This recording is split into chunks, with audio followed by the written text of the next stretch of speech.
Charlie Chaplin, by name of Sir Charles Spencer Chaplin, British comedian, producer, writer, director, and composer, who is widely regarded as the greatest comic artist of the screen and one of the most important figures in motion picture history.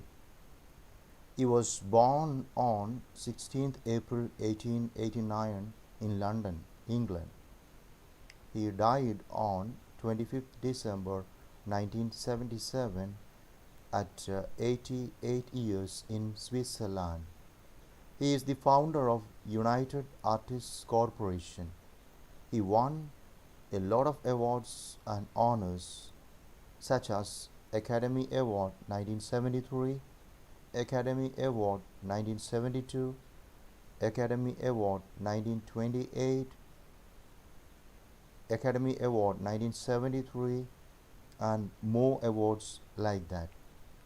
Let's look at his early life and career.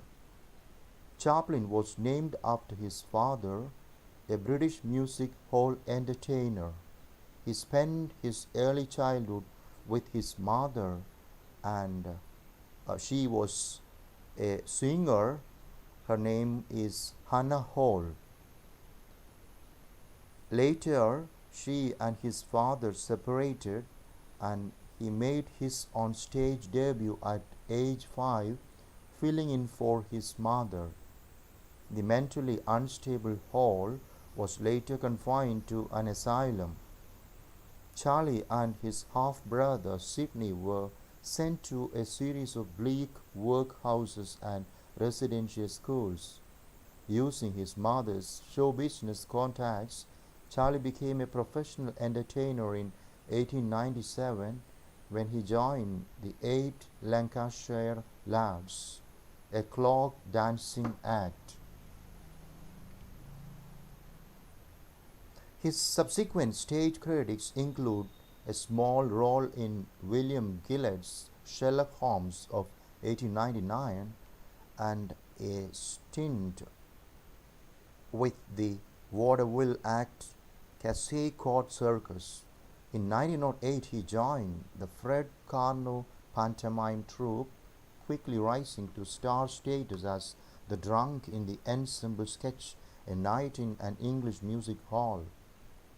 While touring America with the Carnot Company in 1913, Chaplin was assigned to appear in Mack Swain's Keystone comedy films.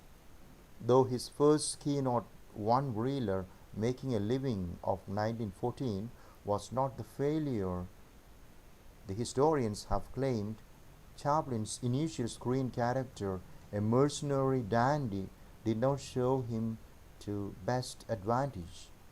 Ordered by Senate to come up with a more workable screen image, Chaplin improvised an outfit consisting of a too small coat, 2 large pants, floppy shoes, and a battered derby.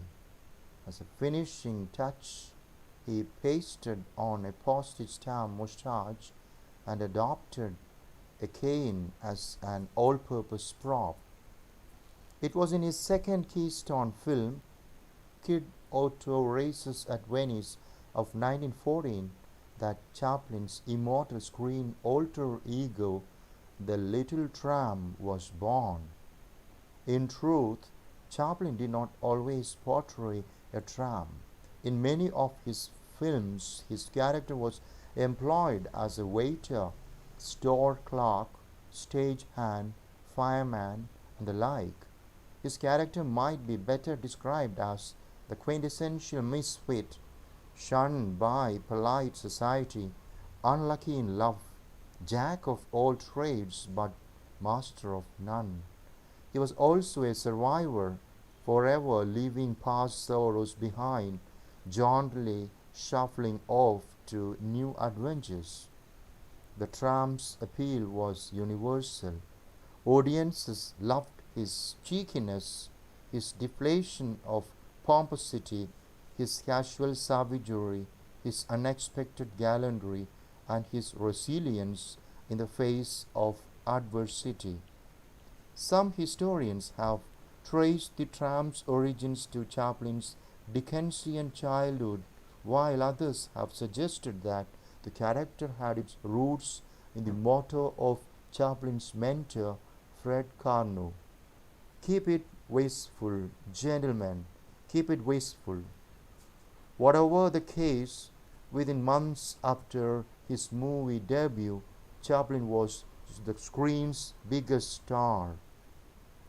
His 35 Keystone comedies can be regarded as the Tramp's gestation period, during which a caricature became a character. The films improved steadily once Chaplin became his own director. In 1915, he left Senate to accept a $1,250 weekly contract at Essanay Studios. It was there that he began to inject elements of pathos into his comedy, notably in such shows as The Tramp (1915) and The Burlesque on Carmen (1915). He moved on to an even more lucrative job, $670,000 per year dollars, at the Mutual Company Film Corporation, where during an 18-month period he made the 12 two-reelers that many regarded as his finest films, among them such gems as 1 AM 1916, The Ring 1916, The Vagabond 1916, and Easy Street 1917. It was then in 1917 that Chaplin found himself attacked for the first, though hardly the last time, by the press. He was criticized for not enlisting to fight in World War I. To aid the war effort, Chaplin raised funds for the troops via bond drivers.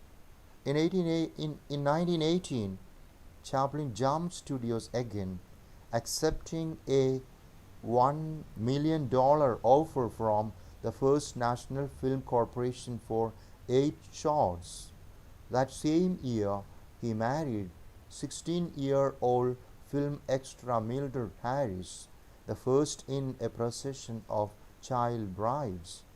For his new studio, he made shorts such as Shoulder Arms 1918 and The Pilgrim 1923, and his first starring feature, The Kid 1921, which starred the irresistible Jackie Coogan as the Kid, befriended and aided by the Little Tramp. Some have suggested that the increased dramatic content of those films is symptomatic of Chaplin's efforts to justify the praise lavished upon him by the critical intelligentsia. A painstaking perfectionist, he began spending more and more time on the preparation and production of each film. In his personal life, too, Chaplin was peculiar. Having divorced Mildred in 1921, Chaplin married in 1924 16-year-old Lilita McMurray, who shortly would become known to the world as film star Lita Grey. From 1923 through 1929, Chaplin made only 3 features: A Woman of Paris of 1923, which he directed but did not star in, widely regarded as his masterpiece, and The Circus 1928, an underrated film that may rank as his funniest. All 3 were released by United Artists, the company co-founded in 1919 by Chaplin, husband and wife superstars Douglas Fairbanks and Mary Pickford, and director D.W. Griffith. One of the 3 films, The Gold Rush, is one of the most memorable films of the silent era. Chaplin plays the Little Tramp in the epic setting of the Yukon amid bears, snowstorms, and a fearsome prospector, Mack Swain. His love interest was beautiful dance hall queen Georgia Hale, The scene in which the tramp must eat his shoe to stay alive epitomizes the film's blend of rich comedy and well earned pathos. Now, let us have a detailed analysis of the Gold Rush, the silent film by Charlie Chaplin. Before a detailed analysis of the Gold Rush, let us look at the background to the film The Gold Rush. Charlie Chaplin took 2 years to produce The Gold Rush. During that time, he got an underage girl pregnant and was forced into a marriage he didn't want. That pregnancy incurred a change in leading ladies, and by that time, film was into full swing. His new star has also become his new love in real life. The main supporting actor got fed up with the working conditions involving being in heavy fur coat and decided to part way with his director's blessing. Soon thereafter, Chaplin decided he had to have his co-star back, but the production had to be put on hold until the actor regrew his burly beard. All signs pointed to a disaster, but instead The Gold Rush became the film. Chaplin said shortly after its release that he hoped would be the film he was remembered for. Indeed, he is remembered for The Gold Rush. In addition to consistently being the Chaplin film which ranks highest in polls of the greatest films ever made, The Gold Rush also contains two sequences most identified with Chaplin even by those who are not fans: the eating of his shoe and the dancing dinner rolls.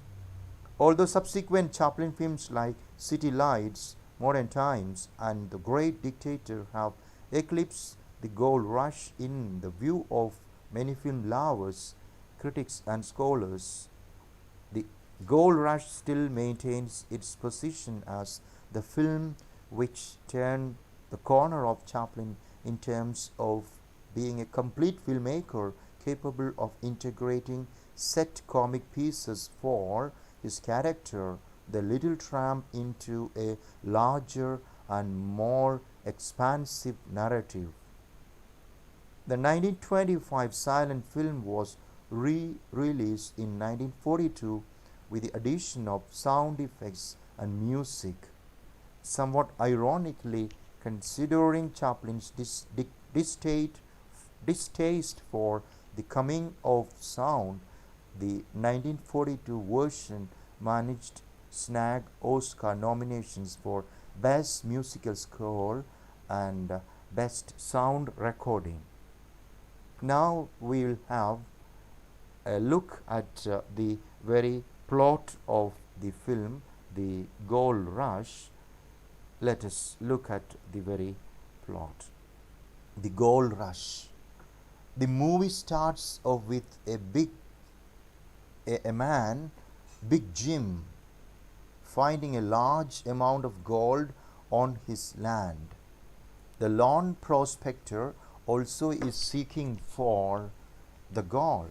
However, a blizzard strikes, and both the lawn prospector and Jim escape to a cabin owned by Black Larson, a non-criminal. So, before discussing the very story in detail, we need to understand the very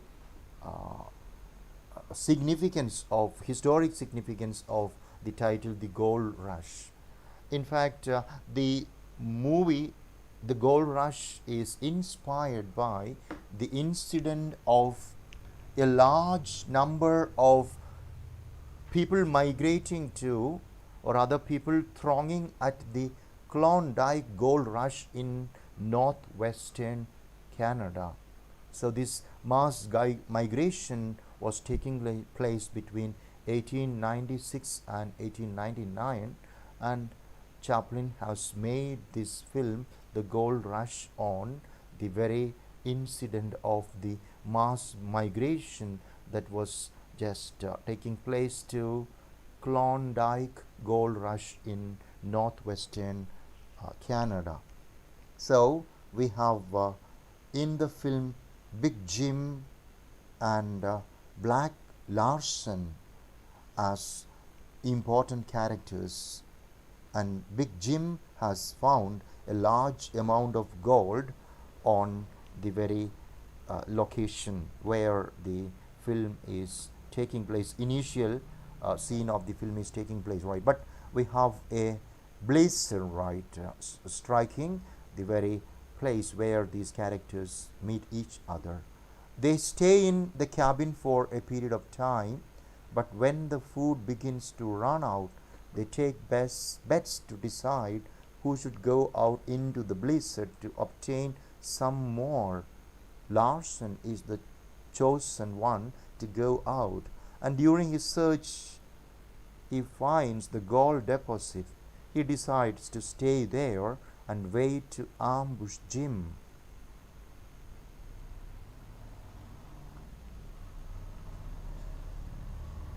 Back at the cabin, Jim and Prospector are starving, so they cook one of his shoes to eat. However, they are still starving, and Prospector begins to imagine Jim as a chicken and longs to eat him. However, a bear attacks them and they manage to kill it, thereby supplying them with food to eat. When the blizzard comes to an end, both depart. Jim returns to his gold mine where he is attacked by Larson, who had been waiting. However, Larson dies by an avalanche. Jim loses his memory in the event, but he recalls there being a large gold deposit and having stayed in a cabin near to it. He also remembers Prospector, so goes to look for him, hoping that he could tell him where the cabin is located. Prospector has moved to the town where he falls in love with Georgia. However, she is only using him to get out of dancing with ladies' man Jack. He then invites her to dinner and she accepts but does not turn up. As such, Prospector goes looking for her. However, she then remembers the invite but turns up to an empty house with a prepared dinner. She feels bad and writes him a note asking to talk. When Prospector returns, he searches for Georgia again but is taken by Jim. They both stay in a cabin where another blizzard occurs. The blizzard knocks the cabin right next to the gold deposit. The two manage to escape the falling cabin and are left with a gold deposit, both becoming extremely wealthy. However, Prospector was unable to relocate Georgia. A year later, both are traveling on a ship to the United States where they find Georgia. The Prospector and Georgia are reunited. That is the very summary or the plot of the film, The Gold Rush. Now let us look at the very significance of the film. We understand that the film is a deconstruction of the American pioneer, reveling not in grand adventure but the lived experiences of the impoverished and the desperate.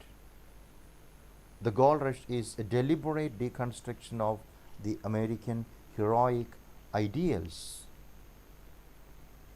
This film is about the various aspects of human nature, the struggle for survival, greed, competition for wealth, comradeship in distress, And the very title of the film is about the vast amount of wealth and fortune on one side. We have great fortune, lot of wealth on one side in the world, but there is also poverty, and some people just enjoy their life in luxury, but there are some people who just starve to death. So the motive of the film is also isolation, right? It is about, the film is about isolation, alienation, and it is also about the very theme of man versus nature. And we can also say that the film is about the existential crisis humans find themselves in and the social conditions that push them towards it. And now let us look at the characters, the important characters of the film, the Gold Rush. The most important character of the Gold Rush is the lawn prospector. The lawn prospector is one of thousands of people that sought riches in Alaska from the gold in its mountains. He finds himself connected to Big Jim McKay during a snowstorm in a cabin. This relationship is what eventually leads him to becoming a multimillionaire as McKay uses him to find his mountain of gold. The lawn prospector falls in love with Georgia after meeting her in the town dance hall and does his best to impress her for New Year's Eve, but she stands him up. It's not until the faithfully meet on a cruise liner that they are able to finally contact, or rather connect with each other. Now we have the next character, Big Jim McKay. Big Jim is one of thousands in search of gold in Alaska. We see that he finds a mountain of gold but has to abandon it in order to seek refuge from the snowstorm. In doing so, he loses the location of his find but is able to claim it once again with the help of the tramp who leads him back to the cabin where they both had refuge from the storm and eventually to the gold which he splits with the tramp. Now we have the female character, Georgia. Georgia is a dancer at the Monte Carlo dance hall in the Alaskan town that the tramp stumbles into. She is in love with Jack Cameron, who treats her like dirt, and she and her friends stand up the tramp after telling him they want to spend New Year's Eve with him. Once she sees that Jack doesn't truly care for her, she leaves Alaska on a ship where she faithfully reunites with the tramp and they fall in love. And the next important character is Jack Cameron. Jack Cameron is a wealthy man who spends his money on booze and women at the Monte Carlo dance hall. He lusts after Georgia, who doesn't put up with his Bologna. But he is persistent and convinces her he is in love, which isn't true.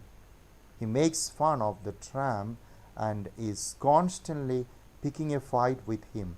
Eventually, Georgia leaves him when she knows he doesn't care for her.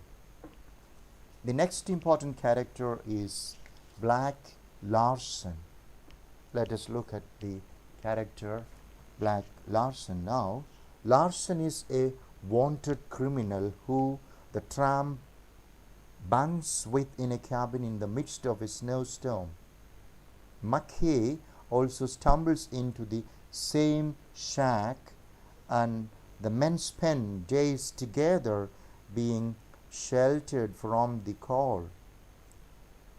Larsen draws the lowest cart and thus must find food and bring it back for the men. He finds food by killing two men who are looking to bring him to justice and taking their supplies. He eats his fill and never returns to the cabin. Now, let us look at the themes of the play The Gold Rush. What are the important themes? Right? We understand that the uh, gold rush is on the theme of hunger. Hunger is one of the important themes in the film The Gold Rush. Throughout the film, we see the tramp, Mackay, and Larsen having to deal with the extreme conditions in Alaska while they are in search of gold. The literal issue of hunger as the men run out of food is seen clearly when the tramp eats a candlestick and Larsen is upset by his not sharing. And we later see that hunger has led the tramp and Mackay to eat one of the tramp's shoes in order to stay alive. In a figurative sense, the hunger of the American people to seek and find a better life through gold mining in Alaska is also driving throughout the film. We see Mackay primarily as the one seeking his fortune, but we also have images of people climbing the mountains seeking a way to have a better life. Also, we see how towns are built overnight because of the influx of people to a community during this gold rush period. Thus, a new way of life is created nearly instantly. And the next theme of the film, The Gold Rush, is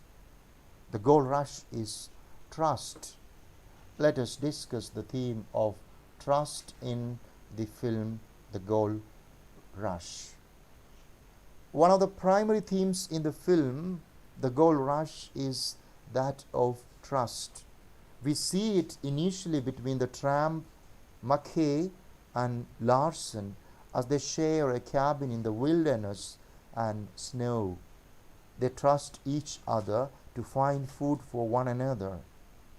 And that trust is broken when Larsen doesn't return with the supplies he steals and keeps them for himself. We then see the trust that the tramp has in Georgia and her friends. After they come to the cabin, he is watching and make plans to come for New Year's Eve. Again, the trust is broken. By the end of the film, we see that trust is regained as Mackay entrusts millions of dollars to the tramp for getting him back to his mountains of gold. Georgia and the tramp come together on the ship, kissing in the final shot, which shows the trust that was broken between the two has been restored. Now, the third theme of the film, The Gold Rush, is a better life. The reason people are heading to Alaska is to gain a better life for themselves and their families by striking it rich with gold in the mountains. Chaplin shoots this theme brilliantly on top of a peak where we see a line of people climbing to the top of a mountain with a string of many more following them below. The opportunity to go from no class to high class was realistic if someone struck gold. They would be able to gain the respect of society, provide a better way of living for their family, and earn the ability to pull the next generation out of poverty and into opportunities to do even better than they had done.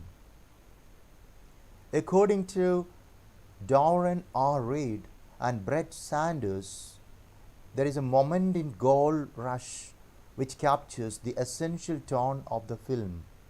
Having survived near starvation, privation, and isolation, Chaplin's lone prospector, a barely disguised reprise of his iconic tramp, spears a pair of potatoes, which he then transforms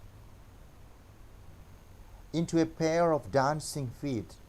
There is a hint of fantasy in the way that Chaplin manipulates his improvised props, a celebration of food in the world of want.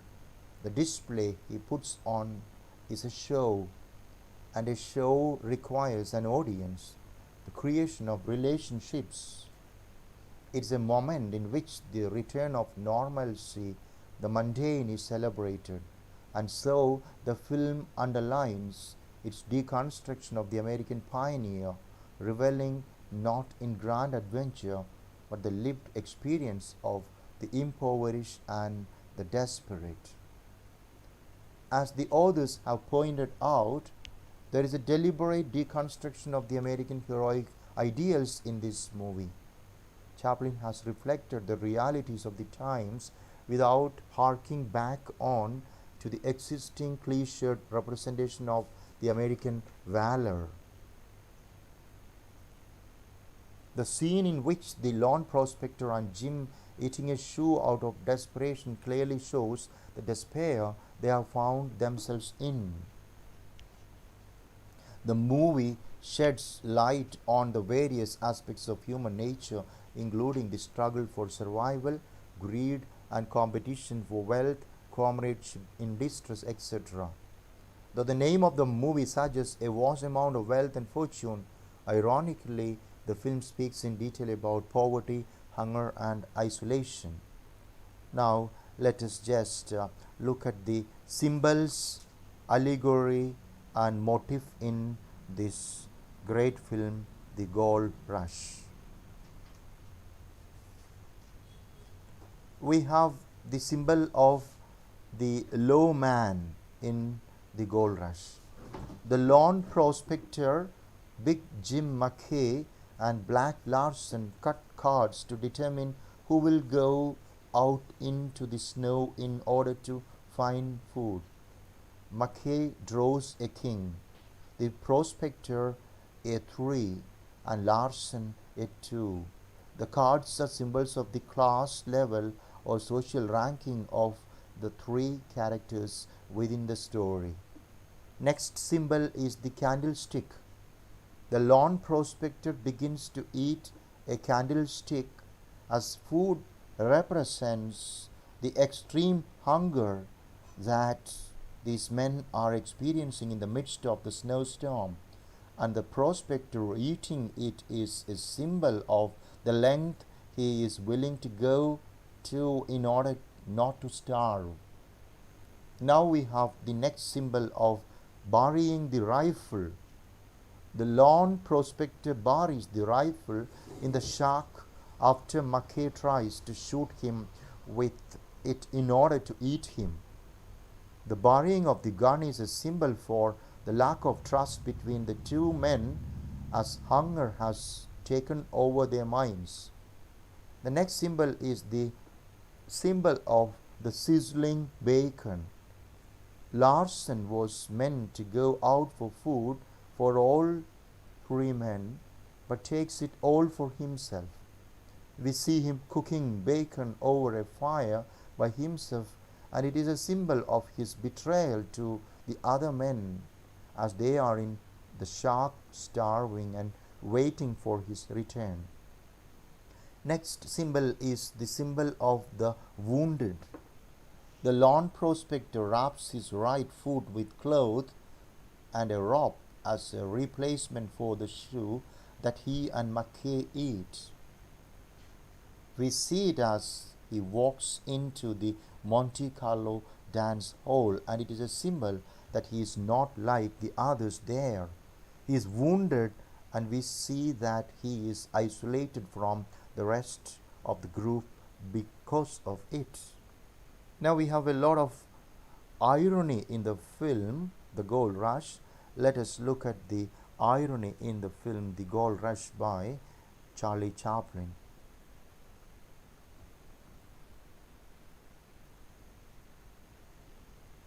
The lawn prospector is walking through the snow and sees a sign post. He goes to it in order to get some sort of directions, but ironically, it's a burial marking for a man who froze to death on the journey.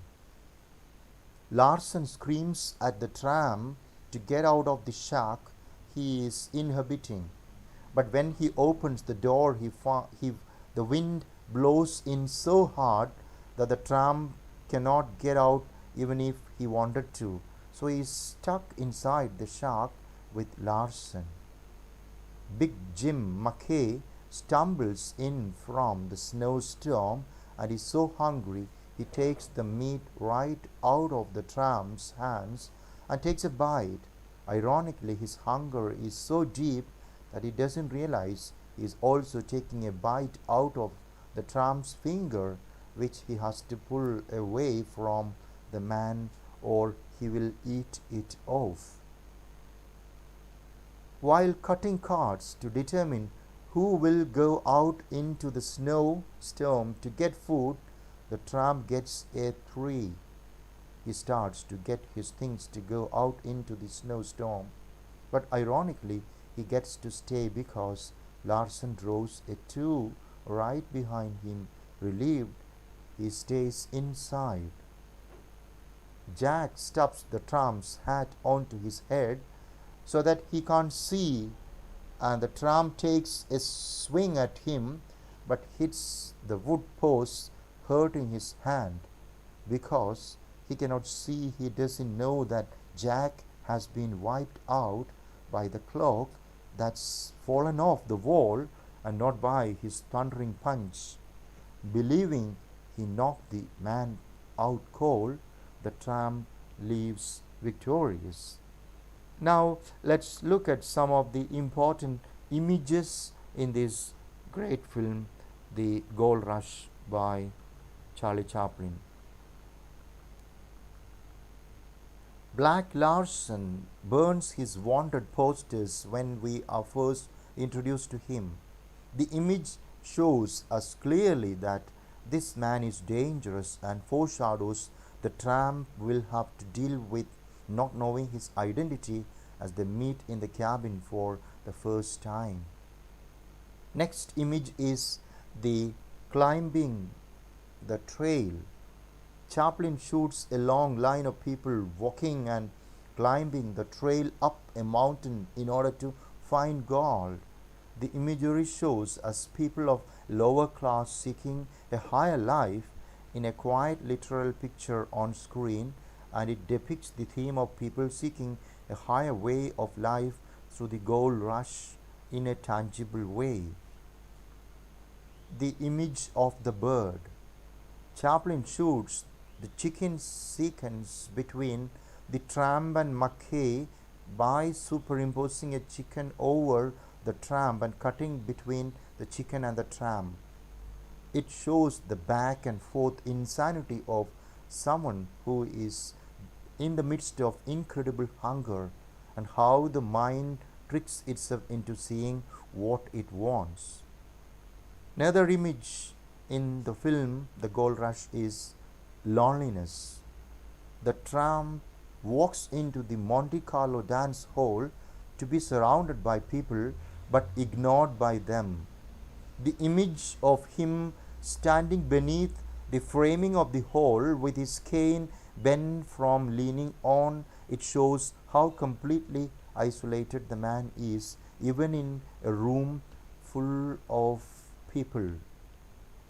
Now let us look at the literary elements of the Gold Rush, which is of course very important for a student of film studies, especially the great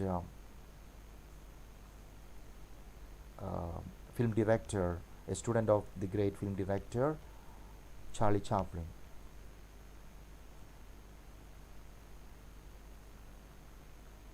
In fact, the film The Gold Rush is it's in fact a comedy.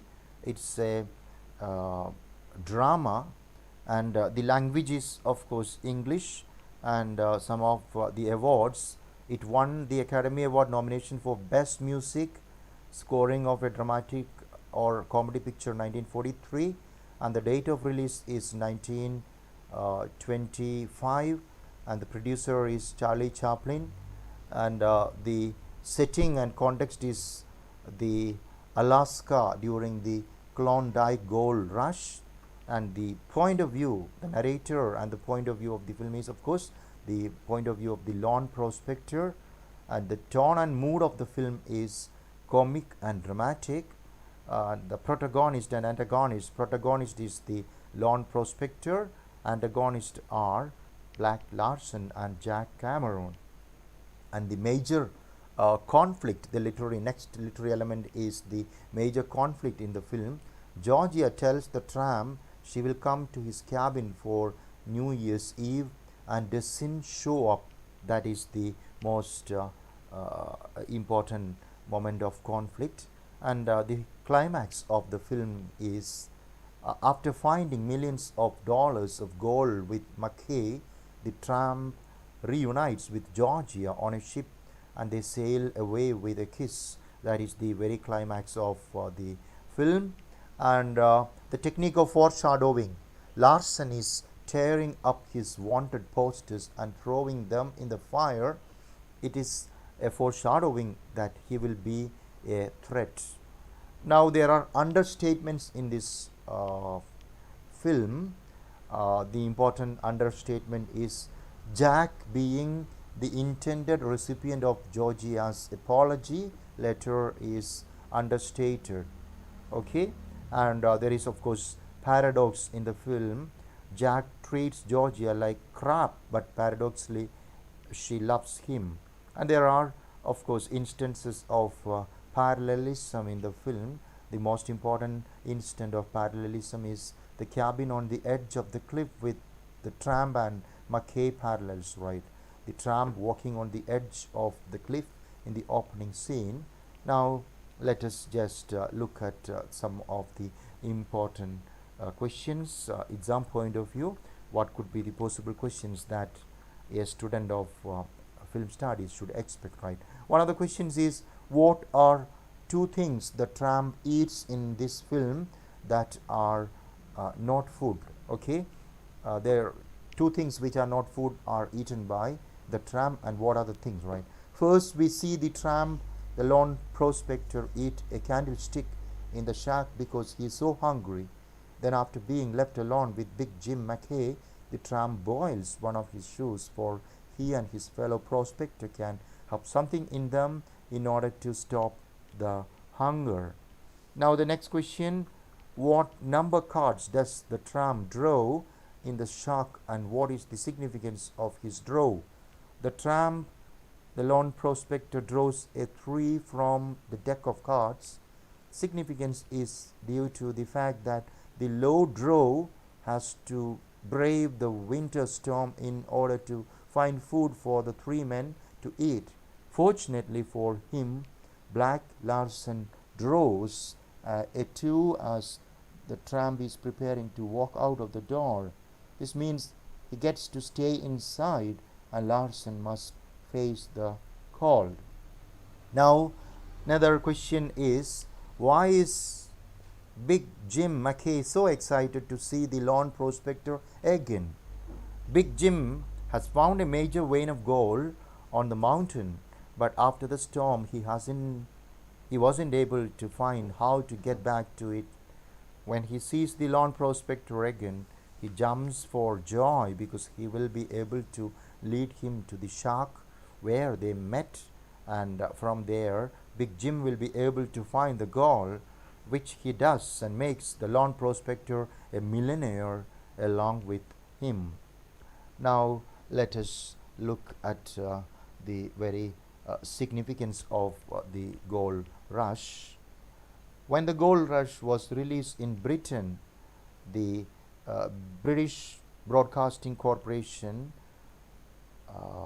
radio broadcast 10 minutes of audience laughter from the film's premiere. The poster of the film says it is a dramatic comedy, and many critics have called it a tragicomedy. In 1922, the film was selected for preservation in the United States National Film Registry, and the movie was described as a culturally, historically, and aesthetically significant film. The original version of the film, which was released in 1925, has a duration of 95 minutes, and in 1942, an edited version with the addition of music was released, which is of only 72 minutes duration. Along with Charlie Chaplin, Georgia Hale, Mack Swain, and Tom Murray were the main actors, and Roland Todaro was the cinematographer of the film. In fact, the film The Gold Rush was embraced by movie lovers all around the world, and it was a huge hit at the box office as well. Okay, now let us just conclude our discussion of the film The Gold Rush of Charlie Chaplin here. Thank you all for joining me. I wish you all a wonderful day. May God bless you all.